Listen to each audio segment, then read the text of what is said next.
So 24 అవర్స్కి వెళ్ళినప్పుడు నాకు చిన్న డౌట్ వచ్చింది. నేను 24 అవర్స్ చెప్పగలుగుతానేమో కానీ పిల్లలు కూర్చుంటారా? మరి పిల్లలు కూర్చోకుండా మనం బెంచీలకైతే పాఠం చెప్పాలి.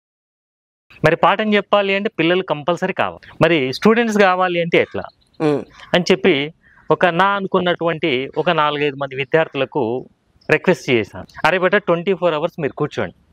24 అవర్స్ మీరు కూర్చున్నట్లయితే మీకు రేపు మార్నింగ్ ఏం కావాలంటే అది ఇస్తాం. చిన్న పిల్లలకి ఇప్పుడు స్కూల్కి వెళ్తే చాక్లెట్ ఇస్తామంటే ఎట్లా వెళ్తారో ఇంకా అట్లా వాళ్ళకి ఏదో రిక్వెస్ట్ చేస్తాం. సో నా యొక్క ఆ క్లాస్కి దాదాపు ఒక 150 మంది విద్యార్థులు వచ్చారు. అవుట్ ఆఫ్ 150 స్టూడెంట్స్లో సింగిల్ స్టూడెంట్ కూడా ఇంటికి వెళ్ళిపోలేదు. 24 అవర్స్ కంటిన్యూగా కూర్చున్నారు.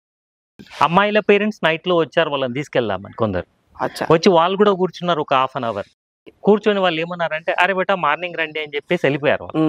అప్పుడు నాకు కాన్ఫిడెన్స్ ఏమొచ్చింది అంటే పిల్లలకు మనం ఎంతసేపు అయినా క్లాసెస్ చెప్పొచ్చు.